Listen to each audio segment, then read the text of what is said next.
Thank you all for coming. I'm going to take a perspective on diabetes that you probably haven't usually heard.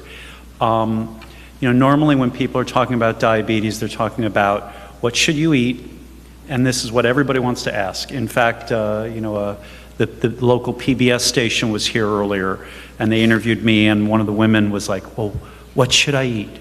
And this is what everybody wants to know.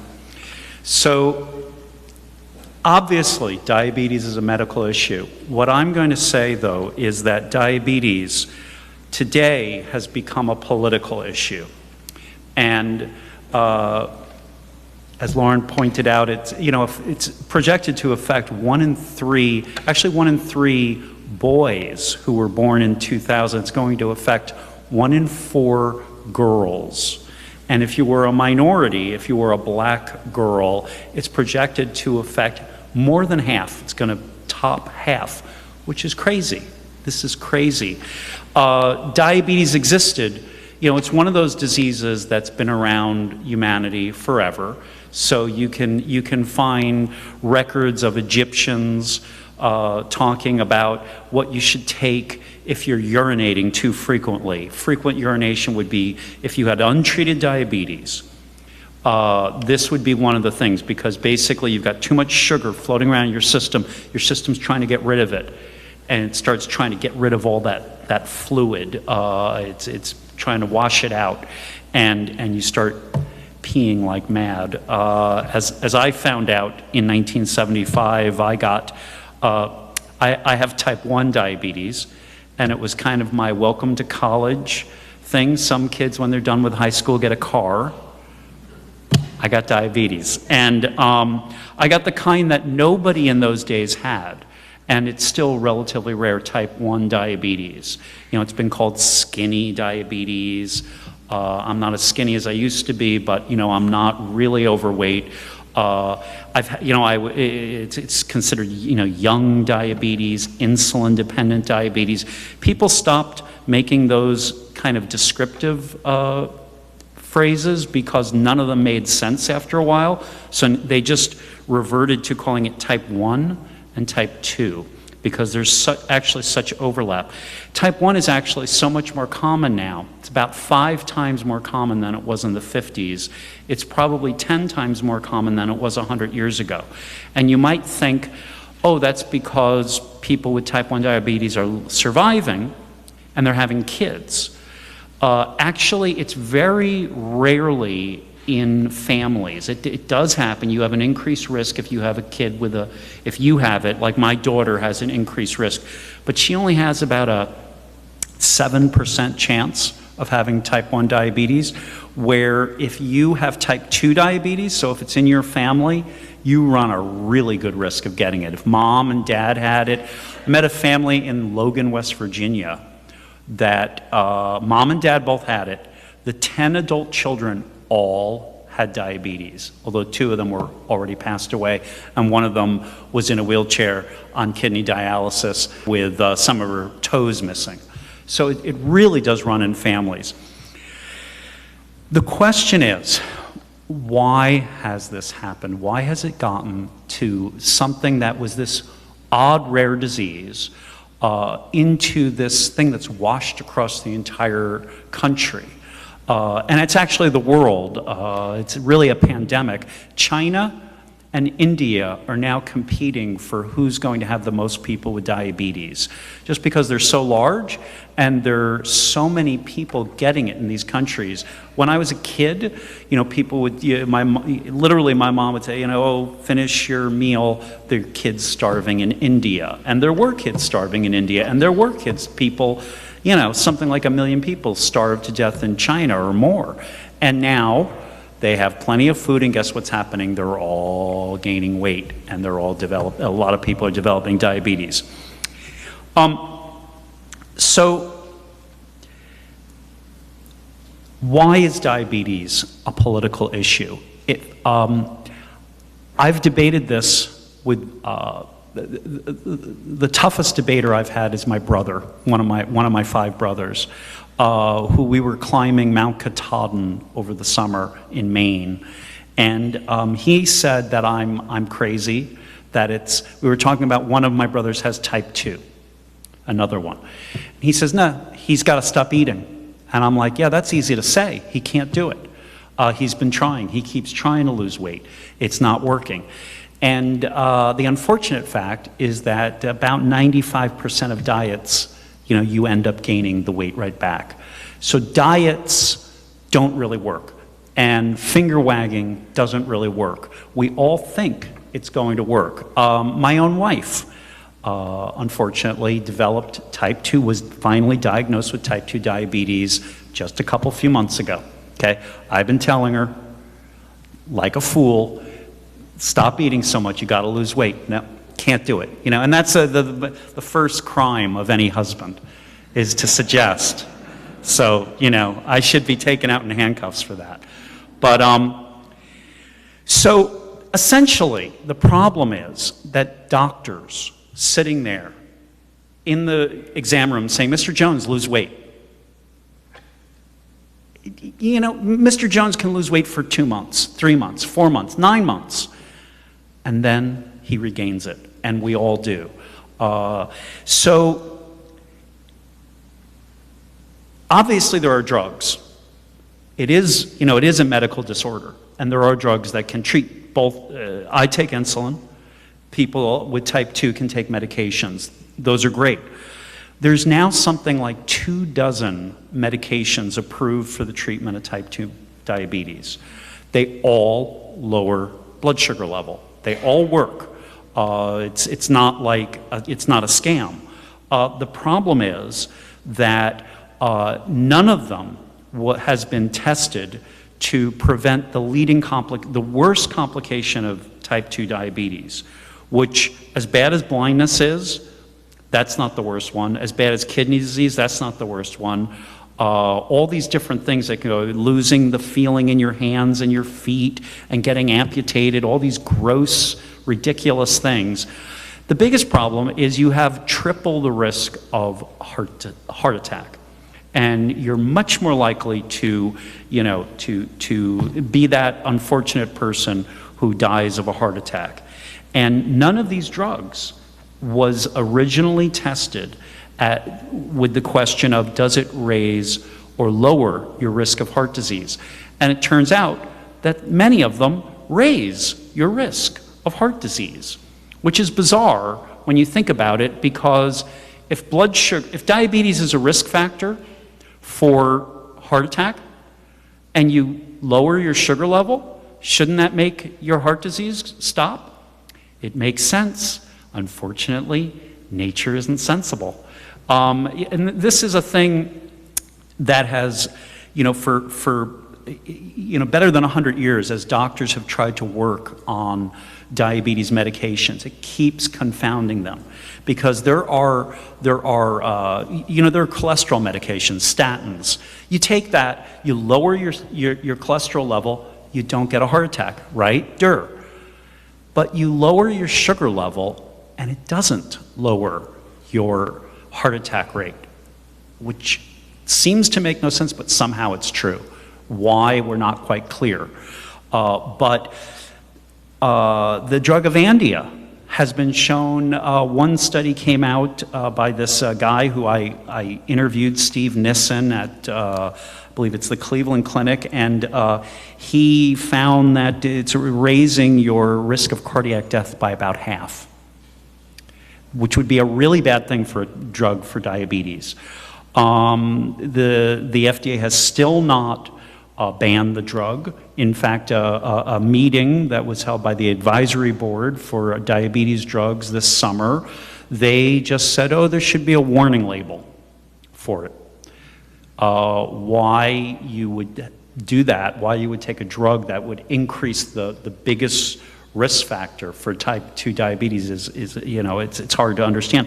So I see something like that as really, it's a political issue. I mean, obviously, we all want, as much as some of my conservative old friends from college might say, I'm not a communist. I'm not, I'm a big fan of the drug companies. They've saved a lot of lives. I take a lot of their products. I take a statin, I take an ACE inhibitor, I take a baby aspirin, but I want to be sure that these things are going to help us live longer. At the end of the day, that's what what we're really looking for. So why the FDA has continued to allow these kinds of drugs happening, I think, is a political issue. With type 1, I have a device. This is a, I don't know if you can all see it. This is a little insulin pump, right? So I just changed, though, so this pumps insulin. It only does what I tell it to do, though. A lot of people think, oh, an insulin pump, you're all good. No, it only does what I tell it to do. And as a type 1 diabetic, when I take insulin, my sugar can go, keep going down, down, down, down, down, get too low. I could pass out standing here in front of you. Now there's another thing that's been recently approved, about 5 years now, continuous glucose monitor. And I had those under my old insurance plan, and then we went off that plan and we started a new plan, and they don't want to pay for it. So now I don't got that. I don't, I know that they did a big healthcare plan, but somehow as a diabetic, I don't have this knowledge from moment to moment of what my sugar is. The real trick is putting the two together. I've got a sensor that I look at and I go, my sugar's going low. I think I better eat something quickly.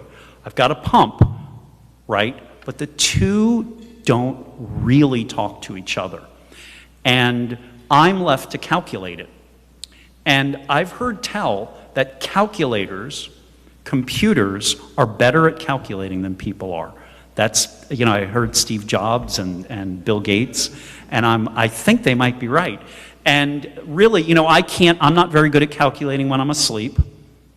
I'm not very good at remembering all the different things that I should be paying attention to, all those little variables that someone could solve with a computer. And there are now clinical trials underway to approve what's called an artificial pancreas, which simply takes the continuous glucose monitor and the pump and marries them together with a little computer program. Now, it's trickier than it sounds, because type 1 diabetes can really go woo, woo, woo, woo, woo, woo. And if you do one thing and you do another thing, it seems sensible. The next thing you know, you're shooting low. So it can be a dangerous thing. But the computer couldn't possibly be as stupid as I am, or as inattentive, or as bored with it, or as preoccupied, like when I'm talking to you folks. So the FDA has been very, very, very slow in approving this stuff. The Juvenile Diabetes Research Foundation has been really supporting it. The FDA is really moving slow. And I've talked with Jeff Brewer, the head of the Juvenile Diabetes Research Foundation, and those folks are on the verge of wanting to have like a march outside the FDA office to let's get on with this. Another thing that is a political issue is for type 1. It's increasing so much and so fast that it's actually really a puzzling thing, because why would type 1 be increasing? Type 2, we all assume, is to do with, being overweight. And this is a remarkably skinny crowd, I must say. People that come to lectures about diabetes are a lot healthier than everybody else, I think. But there needs to be better counting of people with diabetes. There's something called mandated case reporting. If I got polio, you better know that tomorrow the CDC will know about it. Send somebody on a plane to show up here and go, what happened? There's automobile accidents are counted by the federal government. Suicides are counted, homicides are counted, swimming pool accidents are counted. Of course, most communicable diseases are counted. Type 1 diabetes, if you get it, your doctor knows, you know, maybe your spouse knows, your kids know, but no agency is tracking that. So this is something where if you can't count it, it's very hard to understand what's really going on.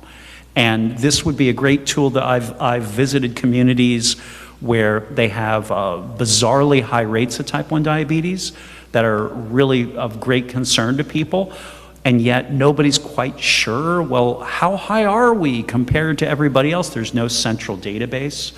Again, I think of this as a political issue. Fast food. I visited this town, Logan, West Virginia, where the family of all the 10 kids had type 2 diabetes. This is a community with about 36,000 people, this county. They've got, I counted 36 fast food restaurants. That's one for every 1,000 people. I mean, that can't be, but it is, because there's no other restaurants. It's a fairly, I don't know if I'd call it impoverished, but it's a fairly low-income area. A lot of coal mining going on there. And you don't see sidewalks on the street. There's just there's roads, and there's a line outside the drive-in McDonald's. Do we need that many fast food restaurants in our communities? Is that a political issue? I mean, we zone for, most communities have zoning laws about, well, can you build an office building on a suburban street? Can you open a factory next door to a school? Well, can you open a fast food restaurant next to a school? There's drug-free zones, right? How come there's not a McDonald's-free zone around a public school? What about advertising? Every kid is watching these, Nickelodeon, and there's countless TV ads for McDonald's, for all the other fast foods, for all the cereals, the sweetened cereals, and all the delicious things that kids love to eat. Back in the 70s, advertising for cigarettes was banned from TV. And is that why cigarette smoking is about less than half of what it was back then? Or even way down from that? I don't know, but it's played a role. You can no longer buy cigarettes from vending machines. Should we have a law on fast food, on chips from vending machines? Is that crazy? I don't know, but I do know that it's really crazy that 1 in 3 people would have diabetes. There's something seriously wrong. It's really about the world we've built or allowed to be built up around us. Just like when people used to, when cities first got really big, going back about 150 years ago, when like London became gigantic, suddenly people realized that this madcap system, or lack of a system of sewers and drinking water, that people were basically, the drinking water was polluted with the sewage, and people were getting typhoid and all these ridiculous diseases. They woke up and said, this isn't working. We need to change the way we do things here, and we need to make it safe for people. That's part of the thinking that's gone on in the New York City Department of Health. I was able to meet with a bunch of people there. They've been really aggressive on diabetes, and they passed the first law in the nation to require fast food chain restaurants to post the calories on their menus. And what effect this is having so far is pretty unclear. But obviously, to the degree that a restaurant doesn't want to be seen to be offering only these ridiculously high-calorie things, and people start looking at them going, ooh, wait a minute, I didn't realize that was quite that bad, like a milkshake, people can start changing, and maybe the companies are going to start changing what they're doing.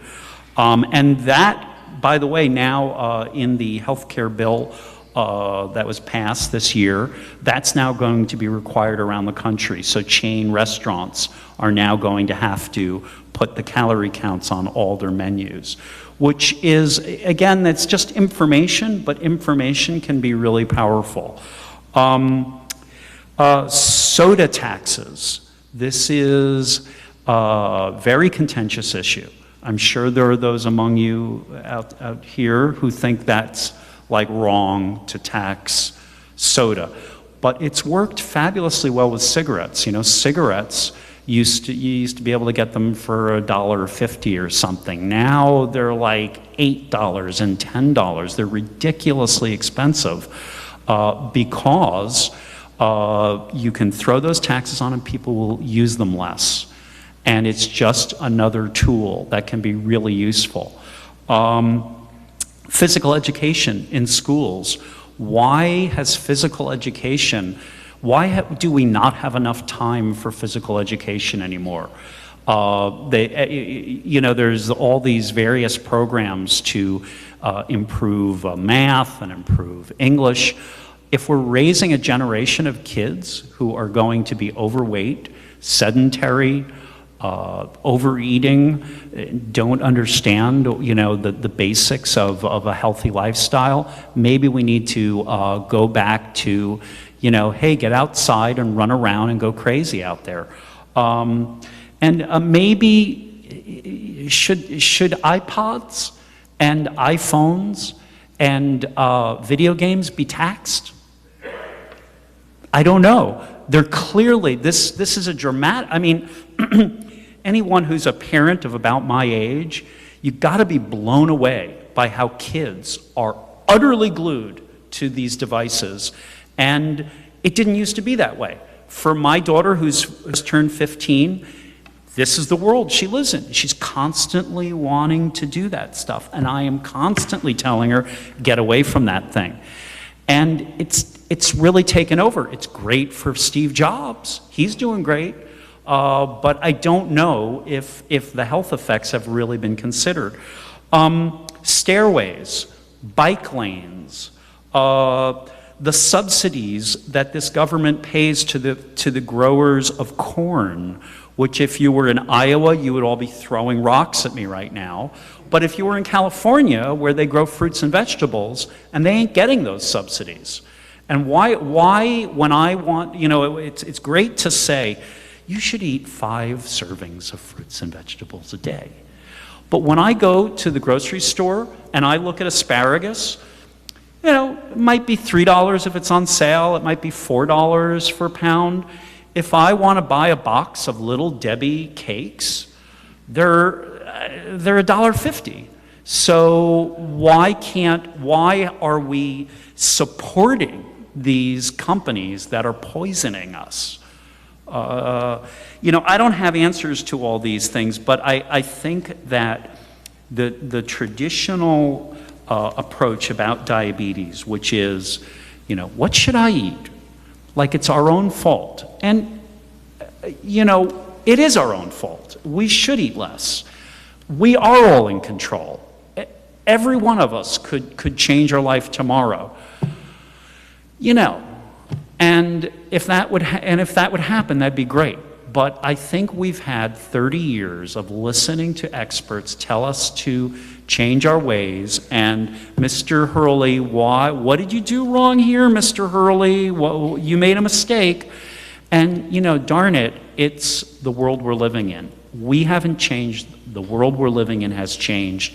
And, we have to take back ownership of the world we're in. And that is what politics is. So I encourage all of you to, this is the school of public service. It's the only school of public service. I think you could do a great public service by the next time you are with someone who has diabetes, not giving them a lecture, not judging them, and asking yourself, what can we do as a people to bring, health and a good life back to ourselves. So thank you.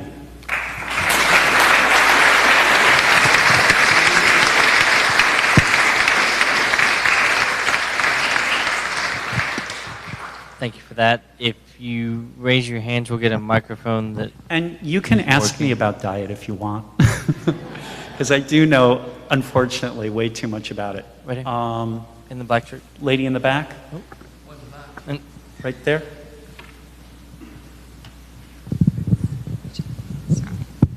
Hi. 19 years ago, our son developed type 1. He was 16. In fact, it was so bad we had to rush him to the hospital. But anyway, he's 35 now and doing a lot better and getting on with his life, and he's going to get one of those insulin pump things that he's really excited about. But there aren't any type 1s in our family, just a few type 2s. So what would cause 19 years ago a relatively healthy, very tall, he's 6'4" now, very healthy boy to develop type 1? Nobody else in my family had it either.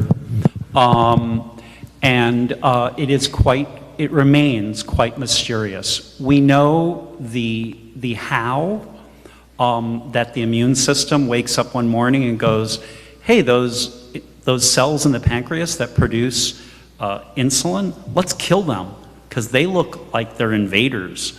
And the immune system attacks and destroys the insulin-producing cells. So we know that, and that's really interesting. You could give immune-suppressing drugs and stop the attack. And if you got a transplant of a pancreas, you could take immune-suppressing drugs and no longer have diabetes. But that doesn't really tell us why it happened. Now we know it happens occasionally, right? It's happened occasionally. I mean, there are reports for going back, 100 and 1,000 years of young kids who developed what was obviously type 1 diabetes and died 3 weeks later because there was no insulin. The real question, I think, is why is it increasing? So why is it that when I was in college, I didn't know anybody else who had it, and now where I live in New Jersey, woman down the block has it, type 1 diabetes, 2 people around the corner have it, another buddy of mine has it, the editor of the town paper has it, the priest at my Catholic church has it. It's really increased. It's really obvious. Most schools will have 1 or 2 or 3 kids who have it. So that's kind of another lecture. But basically, it seems like similarly, lifestyle issues have changed. So we're outside less. We're slathering on sunscreen. Vitamin D is the sunshine vitamin. Lower levels of vitamin D have been associated with an increased risk of developing type 1. Could be. It's not an on or off switch. It's like, these things are like smoking and cigarettes. It doesn't mean you're going to get it, but it raises your risk. Another thing is possibly the lack of our exposure to bacteria and other ordinary pathogens that used to be there, like intestinal worms, which if we were all here 100 years ago, every one of us here would have had those. Every one of us. And none of us, unless, no, but no, none of us has them. And it seems that the immune system functions better when it's challenged by these little things that are keeping it going. And when there's nothing challenging it, the theory is, does the immune system go a little crazy? There are other theories like exposure to anything other than breast milk in the first 6 months of life. There is a big international trial underway that will give kids, encourage mothers as usual, breastfeeding is best, but if you choose to supplement the feeding, use what's called highly hydrolyzed formula. This is basically like this, If you have allergies, these hypoallergenic formulas that you can find in any drugstore, they give that instead of normal formula. And they think that that might have an effect. They don't know how much of an effect. So it's basically things that are messing with our immune system. And the rise of asthma and certain intestinal tract ailments seems to be the same kind of thing. Yes, sir.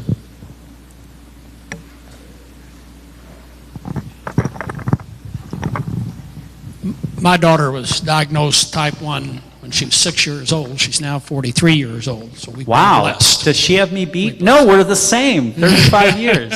Actually, I'll be 35 years on Thanksgiving. Very interesting. She was exposed to chickenpox just before she was diagnosed, but she Okay. did not come down with chickenpox. Okay. Age 15, she was exposed again. The disease almost went into remission and stayed that way for about another 10 years. Now, for the last 10 to 12 years, we're back on that roller coaster that Yes. you just described. She Yes. never knows when she's going to hit 15 blood sugar because she's just been tested it and she was at 100. You didn't mention anything about the viruses. Okay. Are there So any this studies is- being done there? Yes. This is an extremely attractive theory. It sounds sensible. And people have we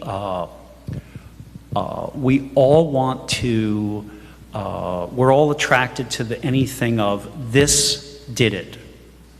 This thing did it, right? There have been countless studies. And I've known this theory since as long as I've had diabetes myself. And the problem is, since the 60s, they've looked at mumps, they've looked at measles, they've looked at Coxsackie virus, they've looked at all these different things. And there has emerged nothing but a blur, okay?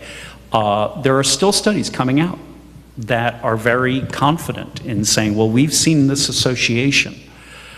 But it seems like from talking to as many people as I could talk to, and I spent a year talking to all the thought leaders in diabetes research all around the US, and I spoke to a lot of European researchers.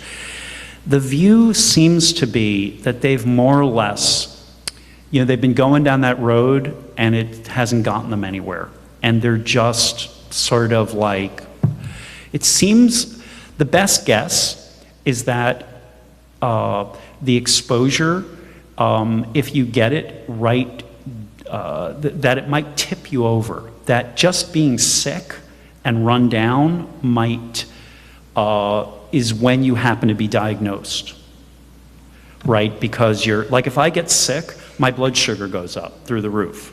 So if I had happened to have had pneumonia or something, or even a bad cold, people talk about emotional upset. It just doesn't seem to really, it hasn't gelled. There's clearly no single cause like there is of many infectious diseases. And the odd thing is that this what's called this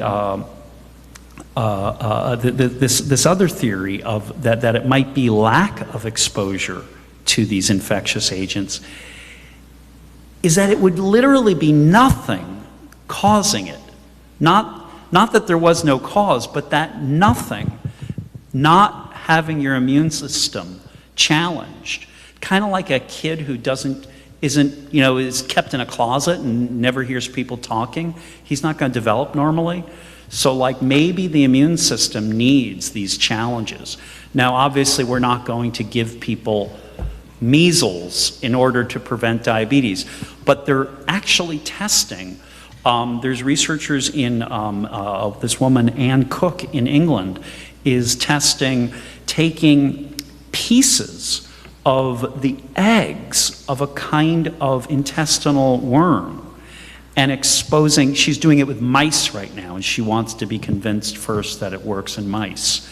But people are actually giving these intestinal parasites, which is crazy, but science is crazy, so. Yes, you right there. I'm Anna Strong, and I'm a student here, and I'm also a student at the College of Public Health with Lindsay as well. I was wondering if you could elaborate a little more on the role of schools in building an infrastructure that both is conducive to healthy habits at school and in developing some healthy lifestyles in children, since the rise of type 2 diabetes in kids is also a factor of concern. Yeah. Thank you. You know, I've reached the conclusion that doing it on a person-by-person basis, of come into my clinic and I'm going to teach you how to live better, that this is a strategy. It helps. I mean, if I didn't know all that I know about how to take care of my diabetes, I'd be in deep trouble. It really does help. But in terms of preventing people with type 2 from developing, preventing kids from getting overweight by sitting there and talking to them and demonstrating while they go back out into this crazy world, I would rather change that world. I would rather go fight the good fight. And where's that soda tax? What are they serving in that school? What are the requirements for physical education in this community? How many fast food restaurants are there? How many good sources? What are the prices? Some of these are really like heavy issues, like, you know, getting the Midwestern states that have all those grain subsidies, pulling that away from them. That's a titanic battle. That will make the health care bill look like a kiddie water fight. So I'm not saying it's easy, but I think that this is where the big difference can be made, as opposed to just lecturing people and instructing people. Because I've had personal experience with having a nurse when I was first, early on, and she totally well-meaning, but going down and telling me what I'm going to eat all day in her little booklet, and showing me, you're going to eat this, and then you're going to eat that, and then thank you, okay, good. And we're people, so we're jackasses, and we need, you can't just tell people drive safer. You got to have airbags, and you got to have a seatbelt, and you got to have that front bumper that doesn't crash, and you've got to have the foam on the steering wheel so that when you hit your head on it, you don't die, which used to happen because they were hard as steel. So that's my 2 bits. Yes, sir. Excuse me, yes.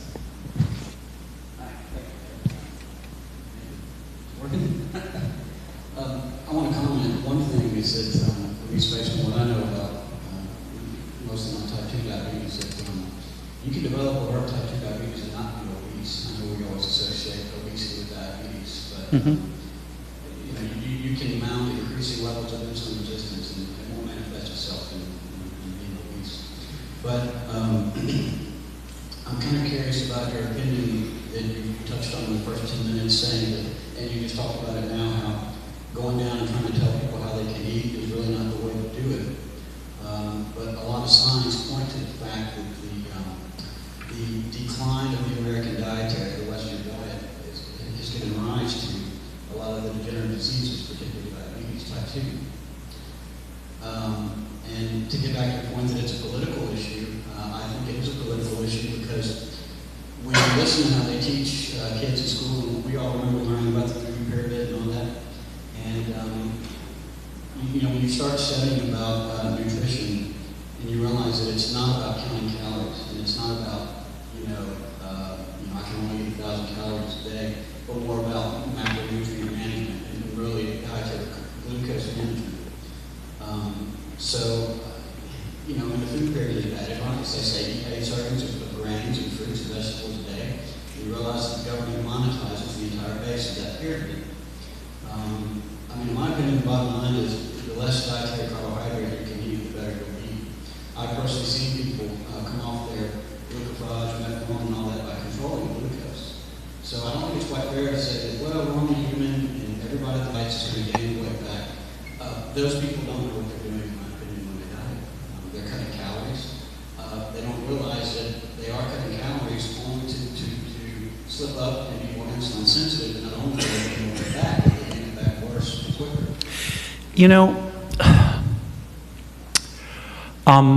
You look like an incredibly healthy person. And I have I have a lot of respect for people that are willing and able and educated enough to sit down with people and help them. And there are certainly not enough people to educate people with diabetes. People with diabetes definitely are, it's a real bear of a disease. And if you have it, you really need some hand-holding, some education. People think, if I just stop eating sugar, I'll be fine. And then they're eating they're eating bread and... That's, I don't need the microphone, but again, that's part of the bad advice that we people say, well, I'm eating healthy. And I will say, by whose standards are you? Yes. What the FDA is telling you. Yes. Which is, again, bad advice. 15% protein a day is just bad advice. All I can say is that there is a huge chorus of people and books and instructors and schools teaching dietary management and how to manage diabetes. I am definitely not saying that is in any way wrong or bad. And, I would not have any idea how to manage my own diabetes if it were not for people who do that. But I am the one lonely guy in the corner who is saying, I've been hearing this kind of thing for 35 years. And I just keep seeing more people with diabetes and more people with diabetes and more and more. And at some point, I think you have to ask, are we yelling at the tide to go back? Are we, just standing there shouting, stop it? Or are we, and can we do something about what's moving that tide? And that's what I'm focused on. That's, I think, what has been, and I've seen signs that, the fact that this healthcare bill passed this law requiring that calories be posted on the menu, that's a big deal. And listen, I know I've got to watch my carbo like mad, okay? For me, it's mostly about carbohydrate, and for most people with diabetes, it's mostly about carbohydrate. And I agree. I guess if there were enough passionate instructors who knew their stuff, and if people were more willing to listen, I think there are a lot of boneheads out there who have no interest. Now, I know most of the people, like my wife, my brother, they keep trying, okay?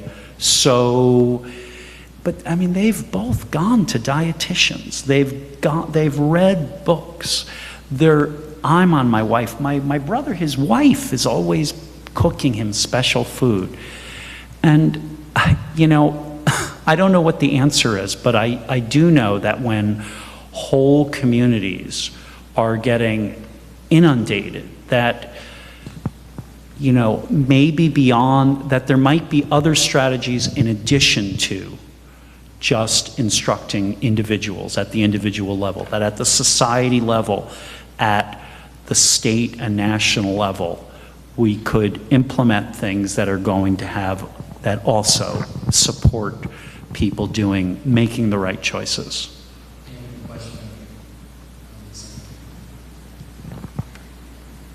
So I just want to ask you, since Yes. there are so many factors, where would you start if we are talking politically? Where would you say would be the one major thing that you would say to us if we were to start? There's so many places we can start. I would, you know, it sounds draconian, I would prohibit almost all food advertising from children's television.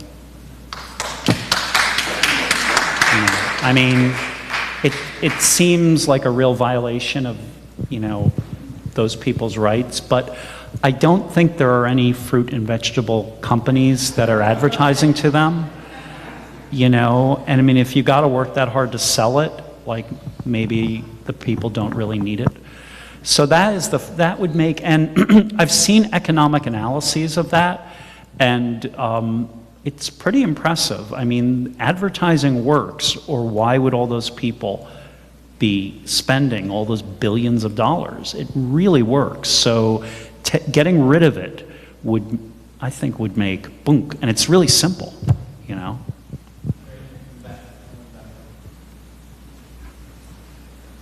I think my question is kind of tied to her question. You mentioned that ethnic minorities, more specifically black women, were projected to be at a higher risk.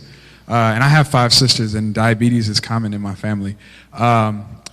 Within the political context, I'm curious to hear what you would say that's most attributable to, because I think it's easy to associate that with kind of the economic status. But I would be curious to hear if you think that it's more institutional or a systemic issue. But what we're seeing, what your research sees, that's most attributable to with black women. Well, I think that it's really, really obvious that if you go into, you know, I live in New Jersey, and a really nice suburb of New York is this Westchester County, right? So if you were lucky enough to be a kid born in Westchester County, your risks of having diabetes, black or white, would be a lot lower. But if you were born to a black person, your risk just genetically seems higher. And in fact, it seems that Asians and Africans and Hispanics, for some reason, all seem to more naturally develop it. You know, probably one of the biggest risk factors is just being born into a family that has it is genetic. There is absolutely a genetic factor of type 2 diabetes, far more strong than type 1. People often think of type 1 as, oh, that's genetic, isn't it? You got that in your family? And I go, no. And they go, oh, how'd you get it? And I go, I don't know. And type 2, meanwhile, type 2, I mean, listen, we're all living in the same world. Why do, you know, 3 sisters all get it? Why did this family of 10 people? Is it because they're all just eating differently? Partly it's about how they're eating, but it's absolutely, you know, if your dad had it and your mom had it or your aunt had it, watch out. And then all I can say is if, you know, on an individual level, listen, I mean, it's one thing for us to talk about advertising and such. If you've got it, you know, politicking might make you feel better. It might, you know, you can help people, but you've got it. So what are you going to do? And then the advice I would give to a person with type 2 diabetes or any kind of diabetes is get to a really good doctor, get to a person who really is a good educator, read a lot, and learn about it, because it's really easy to find a really bad doctor who rushes you through and does it down and doesn't have a dietitian and doesn't have a this and a that and doesn't, like, explore the options with you. Unfortunately, endocrinology is a really poorly paid arm of medicine because it involves so much talking to patients, and talking gets paid really poorly, where cutting people open gets paid really well. So.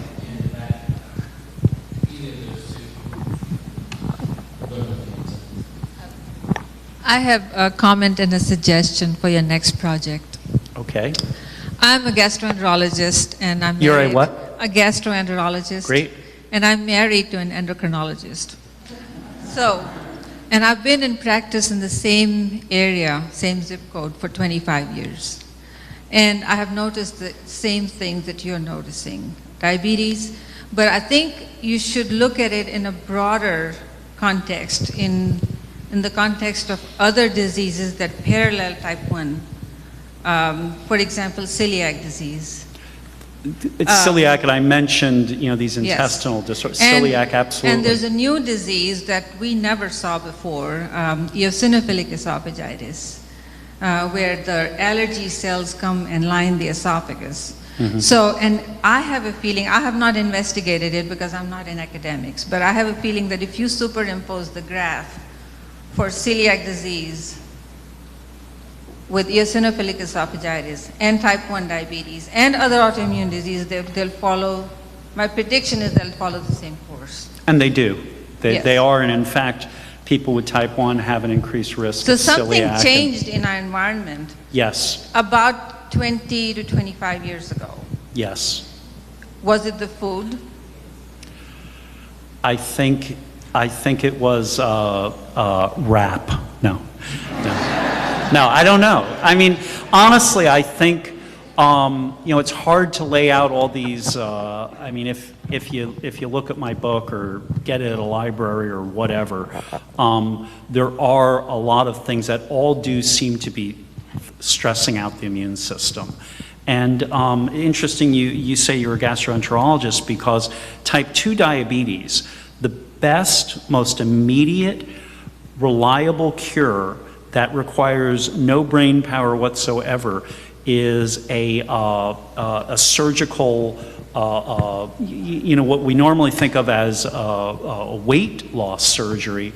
And in fact, diabetes reverses within a week. Most people are no longer taking, at least one or two, people that were taking like 3 diabetes medications will go off one, then they'll go off the next, then they'll go off the next. It's really dramatic. I met a guy who was off all his diabetes medications, and this poor guy clearly had a genetic tendency toward diabetes like nobody's business. Because, I mean, he was overweight, but there are overweight people who never get diabetes, and this guy had it. He was taking insulin and 2 other medications, and a month later, he was off everything. I mean, now he had started losing a good deal of weight, but it's like a diabetic surgery. It's being characterized now as almost a diabetic surgery. So there's signals that seem to come from the stomach and the upper intestine that seem to, like hormones that get released, that seem to be involved in interfering with your whole glucose regulation. So that's, because I don't know who, you or your husband, who could do a better job with diabetes there. Yes, sir. My name is Doug McDowell. I was diagnosed about 6 weeks ago that I have type 2, Okay. unbeknownst to me. And the way I found out about it, I'm a pilot, recreational pilot. I fly antique airplanes for a hobby, and I've been doing it for 30 years. I went in to take my FAA flight physical, which we're required to do every 2 years, and my blood sugar level was elevated, and they were not going to renew my flight physical, and I would no longer be able to fly, so that got my attention real quick. Yes. I'm now on medication. They give me one of those kits to stick my finger to check my blood sugar level, and what was diagnosed, or what indicated when I took my physical, a level of 238. That's Today, high. when I tested it at lunch, it was 104. Fantastic. And I've changed my diet. I went to a little class that That's great. my doctor, directed me to, and changed my eating habits and lost about 10 pounds so far. So hopefully That's I'll be great. able to get off the medication that I'm on. What medication Well, may I ask?